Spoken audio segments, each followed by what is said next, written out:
Great. So hello, everyone.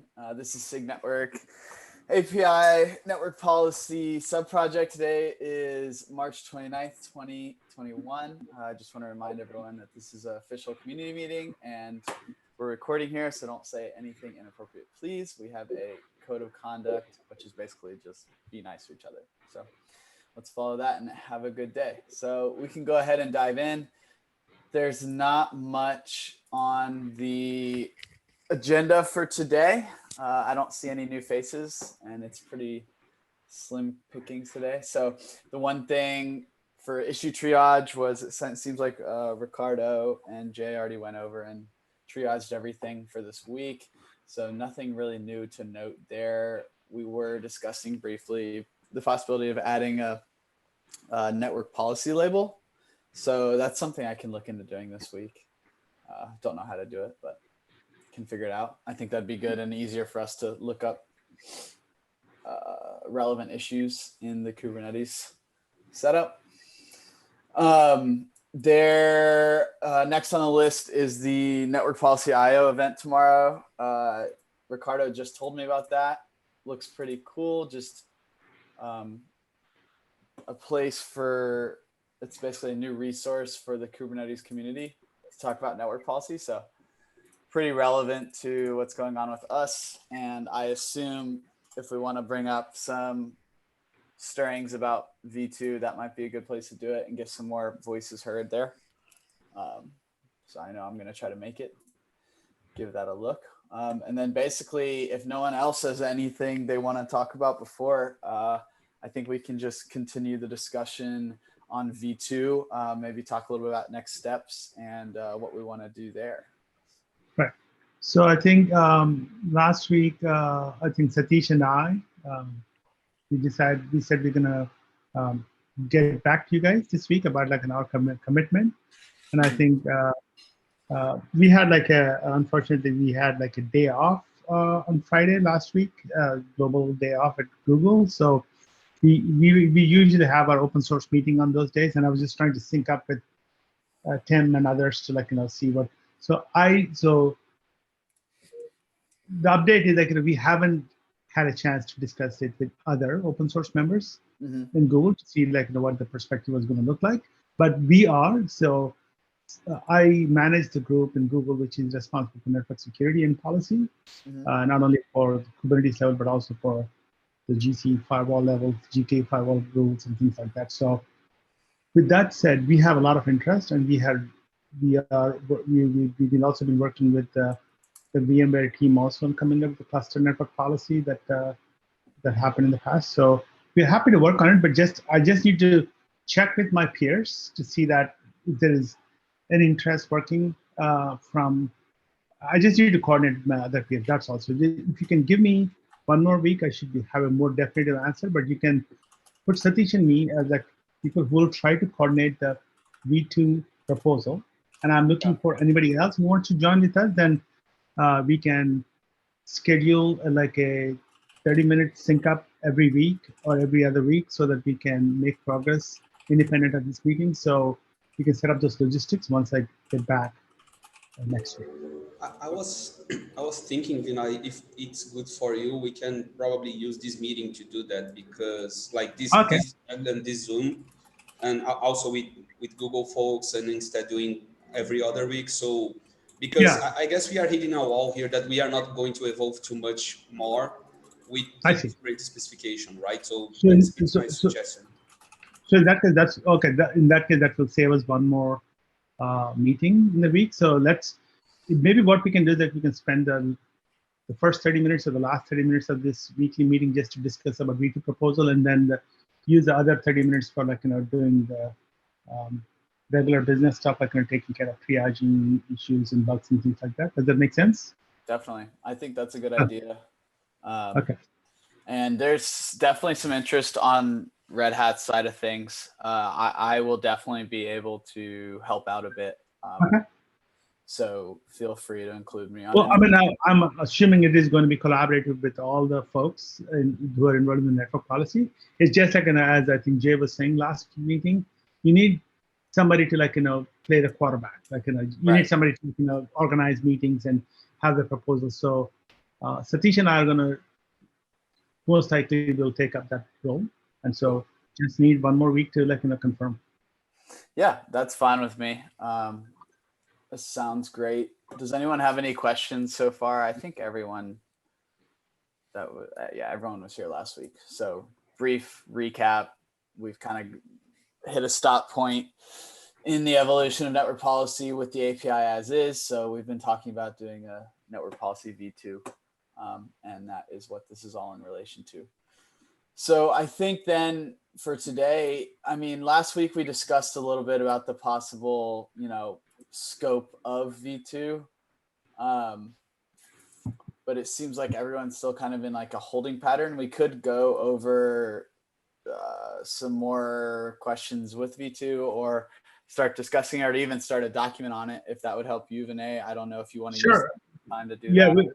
I think we can. That is not a big deal. We can start the document.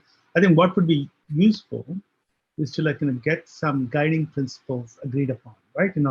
So I think we all have some idea on what this v2 proposal is going to look like or what it's supposed to achieve.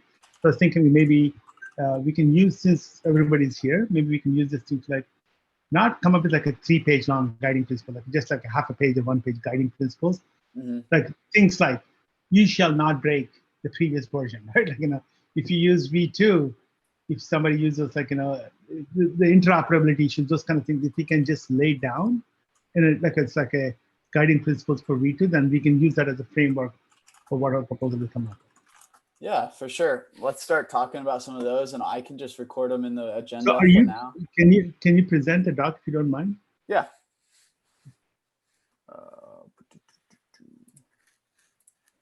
Did not want to.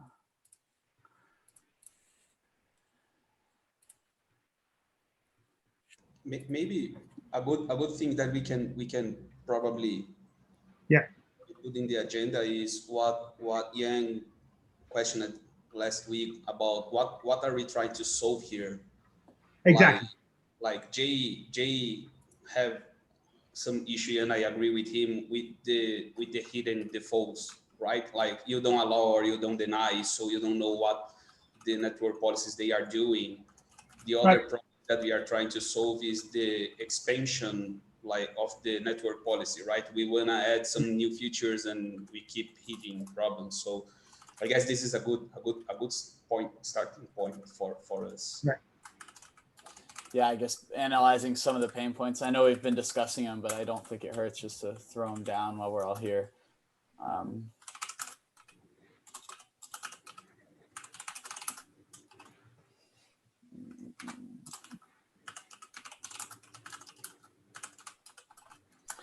So obviously, we don't want there to be a breaking change. We want to be. I think we want to be a little more explicit in the behavior. Another, good route. I think I was actually talking to Dan Winship last week, and his opinion from someone I guess who's pretty experienced with network policy is like network policy v1 is broken. Like there's a lot of weird corner cases. There's behavior that's not explicit, and he thinks network policy. This is kind of a different view. He thinks network policy should be able to be applied, at an application level and then an infrastructure level. So you almost have, this is totally different, obviously, from the current spec, but you have policy that can be applied like by administrators and then policy that can be applied by developers. And, that would involve, his argument is it wouldn't be a breaking change because it would be a totally new thing. So I guess that's just something else we could throw in there. The argument against a V2 for a totally new policy. Exactly. So that's what I meant by saying like having guiding principles, because or else if you left it to our own devices, like we'll come up with our own set of guiding principles, which may not be beneficial for a larger discussion, right? Right. So, no, I agree. So I guess for V2, guiding principles, backwards compatibility, i.e. the feature set needs to just expand, shouldn't contract. So what we're saying is like, if you have a V2 controller and you supply a V1 CRD, it should work smoothly, Right. right?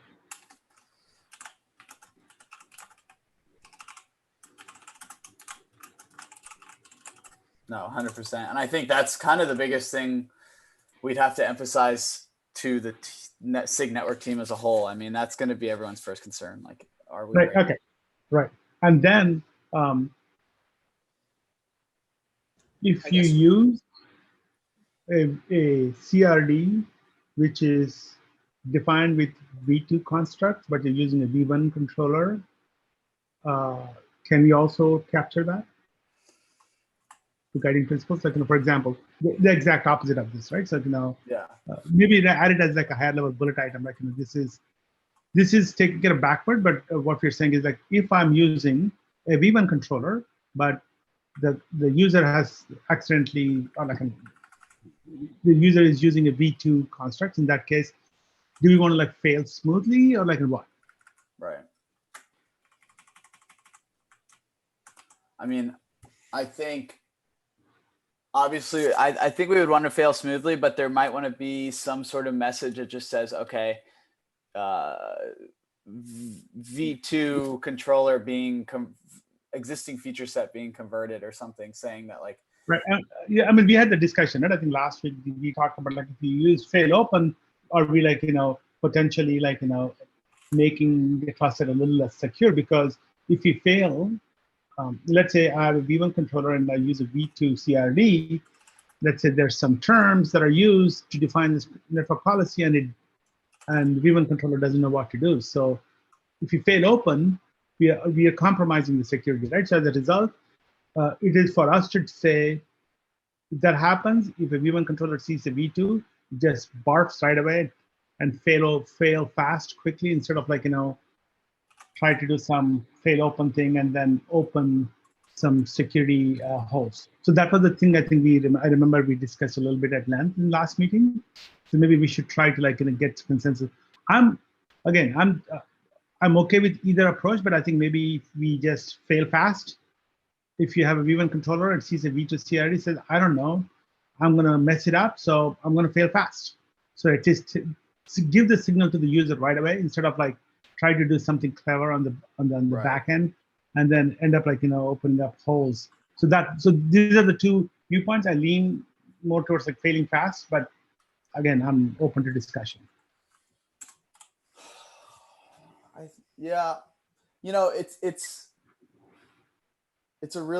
it's a tough part, right? Because if you're failing closed, and we've kind of changed the API enough that people are having to relearn network policy, that might piss people off. But if we're failing open, it's going to be way more complicated on the implementation side of things, and there's definitely room for more room for security holes. I think in general, we need to lean with network policy towards being more explicit. I mean, we need to define behavior, and that's the only behavior that the cluster is experiencing, so that there aren't any holes. So, I mean, I would lean fail close as well, just in this case. I don't know. Anybody have any suggestions? Satish, you have any comments on this? So I think the second case, right, V2 CRD working with V1, I think it's more or less a very common scenario, right? I mean, because we introduced the CRD, like let's say in 122, but the implementers are not ready or not supporting V2 yet. So I think it's a very common use case. So we need to figure out whether we want to do fail closed or like, I mean, we need to figure out right. So we are asking you to vote. I mean, like, basically like, what is your, so we know that like like fail open or like, fail closed. I think so. Yeah, I think. So both, I'm thinking, and like the host is also thinking that we should like fail close. So what is your opinion? Fail open or fail close? I think it should be, fail close. Yeah. Okay. Yeah, and so the more I think about it, it's like, oh, sorry, go ahead. Sorry, yeah. So just to add, like when we say fail close, I think when the customer creates V2CRD, we're gonna say we're gonna block them from creating such resource assets. Is that Yeah, okay? that's what I would think. And you know, they at the end of the day, they if they're using a V1 controller, they should only be using V1 CRDs. I mean, and if we're failing closed and they try to use a V2 CRD on a V1 controller, it will explicitly say like you're doing something wrong. I mean, it's Right, not, right. and I think that is safer. Mhm. But that's a really important, that's something that we all need to agree on. I think, Right. No, and I think so. Normally, if it were like anything other than security, then we would have been more relaxed, not break the thing and have a fail open model. But I think since this concerns security of the cluster and the pods, I think we want to be more conservative and say, okay, if something happens that controller doesn't know what these constructs are, I'm going to fail because I'm going to mess it up. So I think so. We all agree on that. Yes, I Okay. think so. And then, I mean, so with V2 CRD on a V1 controller, we agree fail closed. And then V1 CRD with a V2 controller, we should definitely not fail. It should work. Mhm. Cool. So some other guiding principles. I would like to see that any new behavior we define is, like I said before, explicit. So like we lose the, if you have a policy, that's when there's this hidden deny rule shown. I don't know what other people think about that. Say that again. So right today, when we have a policy, everything's allowed until any policy is applied, and then there's a Right. default deny rule applied. But Yeah. the user defining that doesn't see it, and I think it confuses a lot of people. Or this can be something configurable by the cluster admin, right? This can be something, okay, you can fail open, but you are susceptible to a CVE, to a security, not to a CVE, but to a security issue. So that's our call. No, I think if I understand Ricardo, like what he's asking is for the change of the current default behavior that we have, right? If your network policy enabled, but you don't define the network policy, then everything is like going to shut down. We are in isolate mode. Whereas if you don't have network policy defined, or like you don't have anything set up, then everything is allowed. Mm-hmm. I think is that what you're saying? Like you want to change that behavior? Yeah, I'm actually saying that this could be something defined by the cluster admin. If he wants when something fails, that it fail open or it fail closes. Like if you have like it's I'm trying to think how can this be useful, or Mm-hmm. if this is just something like some bike sharing. But I'm thinking if this can be something like, okay, the cluster admin can define this, so this can make like migrations easier, and also what's the behavior between V1 and V2 as well.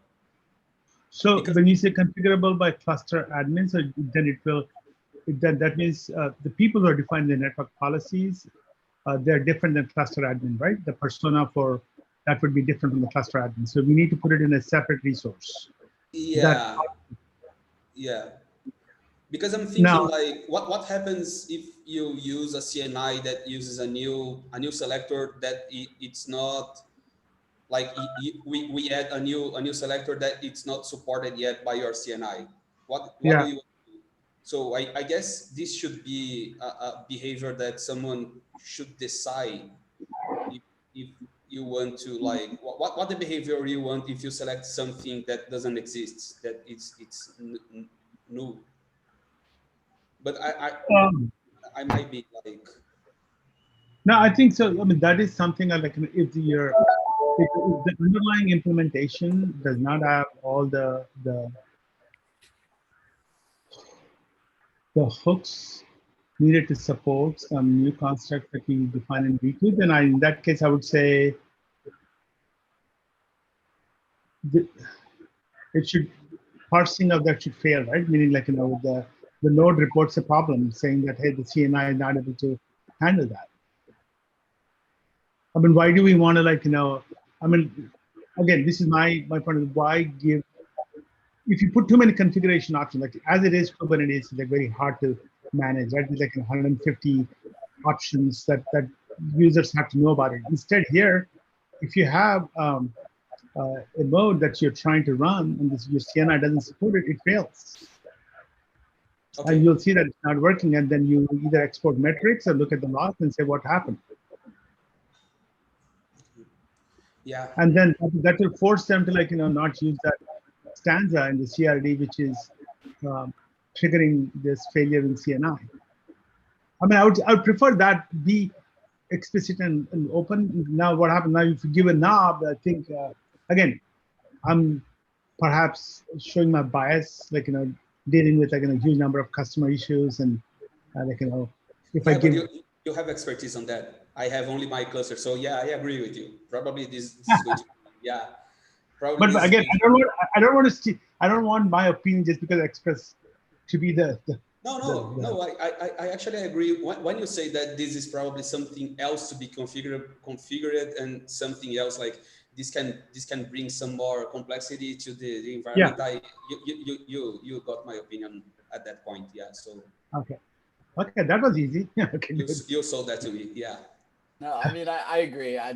In terms of configurability, there's the last thing I want to do is confuse customers anymore. I'll tell you that much. Exactly, and it also leads to friction, right? Like friction to using these features. Okay, so my whole point with this was that basic thing. It's like it seems really weird to me that the basic rule of policy today is pods are unisolated. Totally unisolated until a network policy just points at them. At that point, they become isolated. Like that should be something that people or users need to explicitly define. So that's all I kind of meant here. So it was, as I think, as Ricardo was saying, right? It has to be not necessarily by the user, but I think likely by a cluster admin. But if you're doing it by a cluster admin, that means the people who are defining the policy should not. So that means that information has to be stored in a separate CRD. Yeah, and separate resource. I mean, is that something that should be picked up by? I guess this is a different conversation too. By cluster network policy, because at some point, are you going to see developers touching? People who are creating pods touching cluster scope network policies? Right. Probably not. So again, right. So cluster network policy is optional, right? We're not requiring that all. That just because you're using network policy does not mean you have to use cluster network policy. They're decoupled at that level. So having said that, maybe what we should, so what I like the fact that having the cluster admin to specify would be great. Now, if we specify that in the cluster admin, let's say the cluster admin, the cluster network policy, then we need to agree on what the default behavior should be. So let's assume that we have a knob to say what the default behavior is, like isolate by default, isolate all parts by default or not. We can, let's say we have that knob. So then what is the default we're going to use? I mean, I personally. If it's not defined by the cluster, admin, what value would be used? I mean, the default period for networking Kubernetes is just what the spec lays out, right? All pods should be able to communicate with all other pods. I don't think a default behavior of network policy should break that default. You have like 2 layers of defaults, right?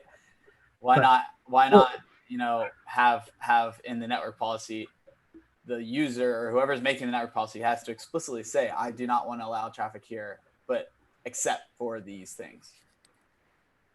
Right.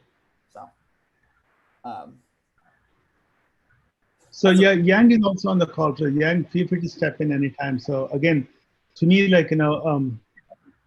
if we want to change the behavior, saying that I'm going to make it configurable, have the cluster admin be able to set if the default behavior, if no policy specified, is an isolate, then we need to figure out where we're going to store that option.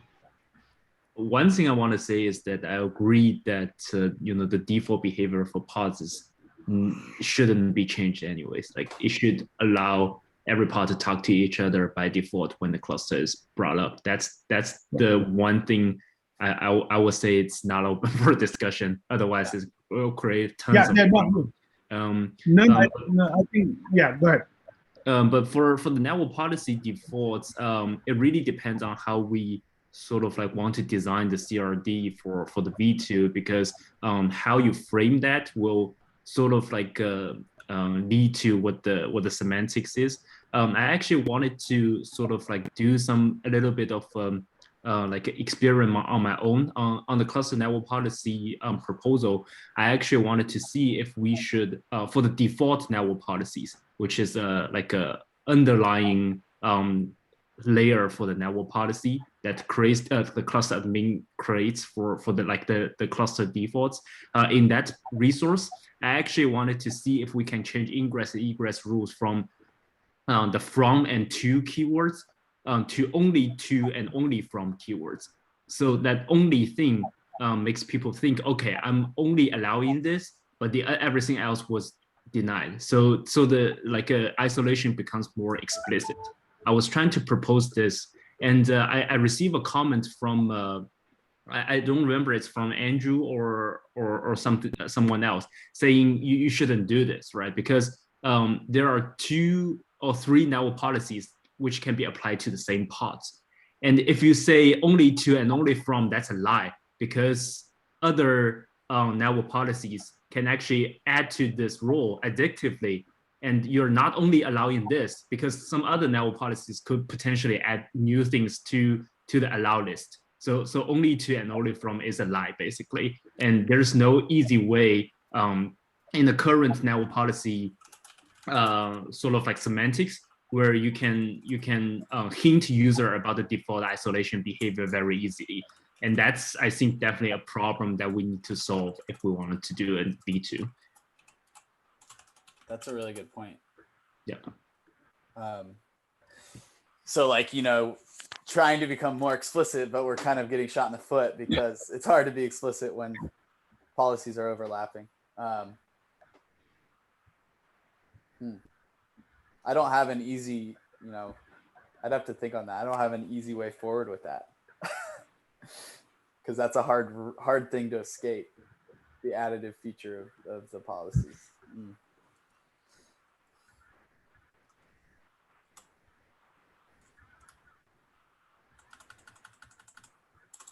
Yeah. And like,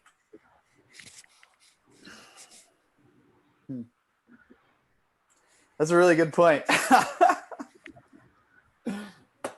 Yeah, I didn't think on that as well until someone sort of like slapped me in the face with this comment. I was like, yeah, he's right. So. I mean, at some point though, you do have to rely on the intelligence of the user, right? To know, okay, I've implemented 3 network policies in this namespace. How are they interacting? Because I mean, we provide no mechanism to show how they interact. But see, at the end of the day, we own some amount of responsibility of making it easier to adopt, right? Like, so again, that's the reason I'm like, I'm not a big fan of making a feature so complex that you need to get like a read up to like tons of documentation before you can have your first network policy established. So that's the reason I'm thinking. So again, there's no clear answer for this thing, but so we are saying that are we going to have this or not, like the cluster admin? So where do we stand? I think with this, we need to decide, is default deny behavior something that is tunable, 1, and B, I think we've already decided if it is tunable, it's not going to be tunable within network policy. It's going to be tunable with something else. So right. I think there is something that we should probably be aware, is that V1 is going to keep existing, right? So if we decide that the behavior of V2 is different from the behavior of V1, it's up to the cluster admin to migrate to V2 and the CNIs will need to support still V1 and V2. So this can be probably a behavior of the cluster. So I in that mean, case, like, yeah. So maybe since okay, yeah, go yeah, ahead. go finish it. No, finish your Yeah, thought. yeah. So I was just thinking, like, I'm thinking my experience as a user. So when you decide to enable something in Google Cloud or in Amazon that changes the behavior, you got a warning about that. So Right. probably it's up to the CNI providers to say, okay, do you want your CNI provider to be compliant to V1 or compliant to V2? So if you change to V2, you are going to have a default deny between the pods. I'm not saying that this is something that we want to do, but this is like a possibility. We are not going to get rid of V1 because it's a stable API. I don't think we can. I am not the expert on the API machinery thing, but I guess it's going to be there. It's not going to be evolved anymore. No, we'll never get rid of it. I mean, people are still using Kubernetes, 1.1, Exactly. old versions. Exactly. Oh. So my point is that we can probably break some things or some assumptions here, but we need to make sure that we warn the user about that and the cluster Right. admin about that. Right. No, great. So the other issue that I have, I guess, which my concern is like if you have the knob that specifies the default behavior, the knob to change the default behavior of the network policy, allow all to isolate. If it is sitting in a different policy, then what happens is that from a troubleshooting and debugging perspective, or it also becomes a little harder, right? Like now, you define all your network policies here, but nothing is you feel like hey, you have an expectation that it should be traffic should work because I haven't defined any policies. Then, but the way it was defined in the cluster network policy by cluster admin, everything is not working. So now it becomes a friction point for the user to understand that, oh, I need to go look at it, and this becomes a little so I would rather have everything that controls the behavior of a CRD all within the same CRD without necessarily having to have one bit outside somewhere else which tells what the default behavior should be. So I think that is a little bit of a concern for me, because again, from a usability point of view, again, from a user's friction, this is something that we would like to see if we can find a better way of doing that. Yeah. And the more I don't know where the right answer is here, but the more you go back to it, it makes making a new resource and saying leave V1 where it is, don't make a V2 instead. No. Well, yeah. I don't know. Instead, make an application network policy and a cluster scope network policy. But for now, I think we have some good points here in terms of guiding principles. Can we think of anything else? Getting the hook of what you said, Andrew, and about your conversation with Dan Winship, I guess it's a pretty important that we define in the constraints, what are we going to touch with this new object, if we are going to keep in layer 3 or not, because we have the expectation of folks from Cilium, as an example, that network policy controls layer 7, like HTTP GET and HTTP POST. And I guess we could limit this into having this resource is going to deal only with layer 3 things, TCP things, and service account being converted to the pod IP. On the end of the day, everything is the pod IP and the destination, or no, we are going to dig deeper and say, okay, we are going to deal also with from layer 3 to layer 7. Right. So what you're saying is, if we have, do we want to keep those two policies separate, or do you want to have them evolve? I think if I understand you correctly, what you're saying, do we want to see if there is a path for us to evolve the V2 into doing not only L3, L4, but also L7? Yeah. If we wanna have a network policy or if we are going to deal with something broader than network policy, that's something like traffic policy. Yeah. Yeah, I guess In my- that's a whole nother thing. Yeah, if you ask my opinion, I guess dealing with network policy is hard enough for us. And actually this will make harder to the CNI providers like to implement this. But I guess we can think of, if someone wants to own the traffic policy thing, the application policy thing, as then propose it, and that I know Right. that folks propose it as well. So why don't we do this? Why don't we just list it out, saying that, as like, this is what I think we can go investigate, spend more time, try to get feedback from folks. Like the question is whether it's only L3, L4, or we also want to include also L7 in scope. I think just if you can write that thing down in the notes, Yeah. we can follow up on that. Now, so one other suggestion that I was thinking was, do you think it makes sense to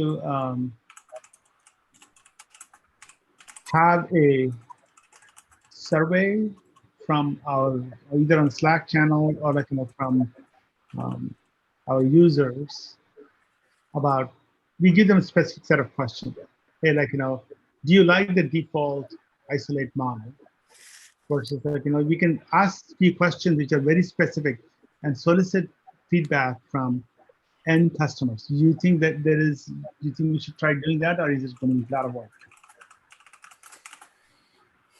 I guess we can do that. I will just be careful about the amount of feedback that we get versus what we can actually do, because we tried to do that on the beginning of this group, and we got a lot of user stories, but by the end of the day, like some user stories were just for 1 or 2 users and were too hard to implement. Right. But I guess we can make a survey. We can take the event from tomorrow and ask like some marketing from Liz Rice and Thomas Graff, but asking folks to be like, how can I say, not transparent, but not related to what Cilium does or what Calico does, but what they expect the community to do, right? Right. Otherwise, we are going to be biased to Cilium, and it's going to be hard for folks like Antria or Calico to implement that, as an example. Right. Yeah, I agree. The too many voices thing is going to become a problem quickly. Because I mean, at first my mind was like, oh, let's go to the total networking, the SIG network group, and just propose or get questions and get feedback. But I think it's going to be overwhelming at first.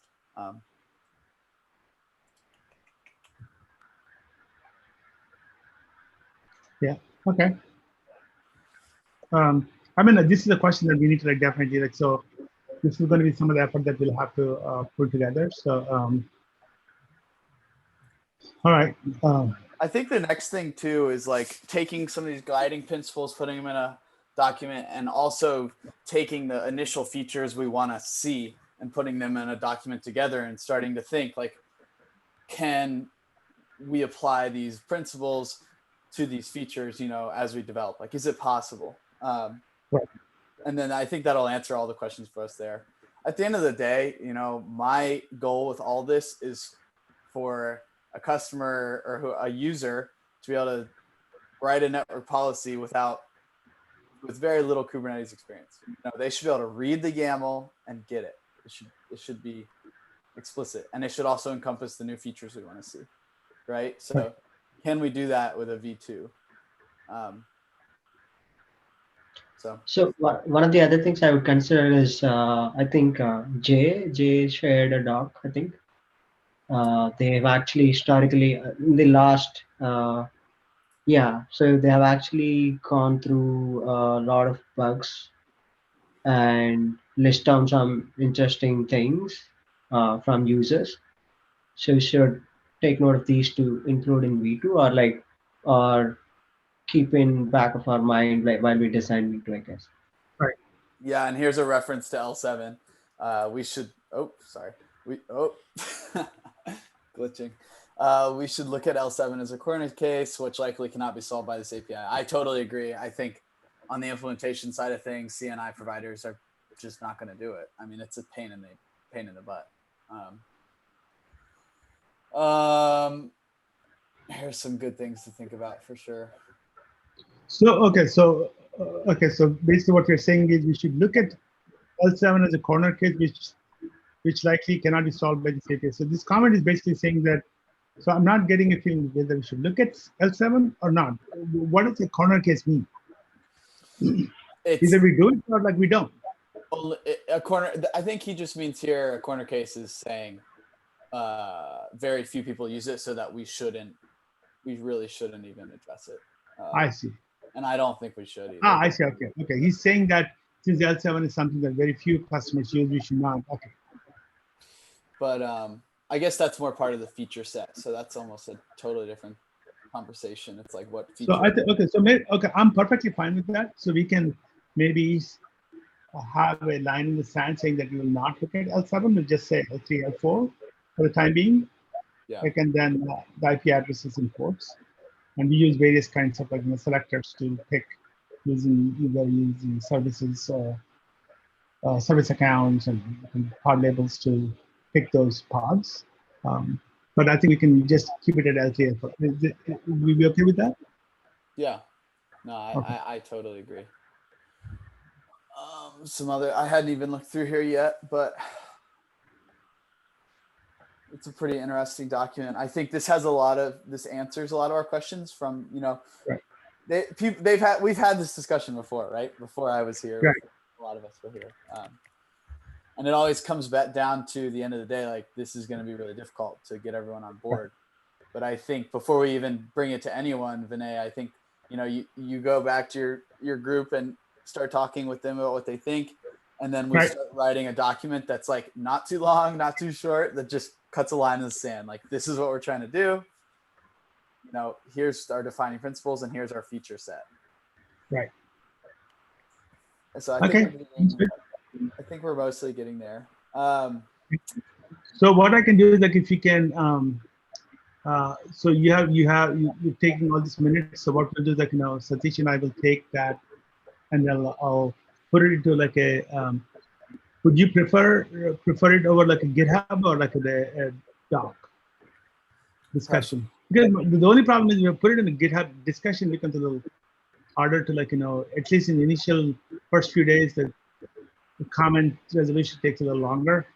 Yeah, a document would be easier for me to go and just comment on if you shared. Right. So let's do this. So we'll, if you want to start the document, that's fine. Or we can start the doc and just put the salient points and we'll clean it up. So we'll use the doc to the point where initial comments are going to be fast and furious. So once they start dying down, then we can migrate it to GitHub. Yeah, sounds good to me. Okay.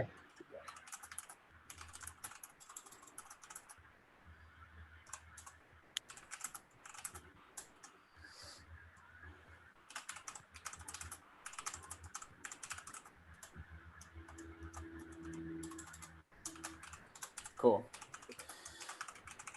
Does anyone else have anything to add from this conversation? I'm sure we'll get more voices next week. Actually, I think next week is a holiday week for a lot of people, or in Europe at least.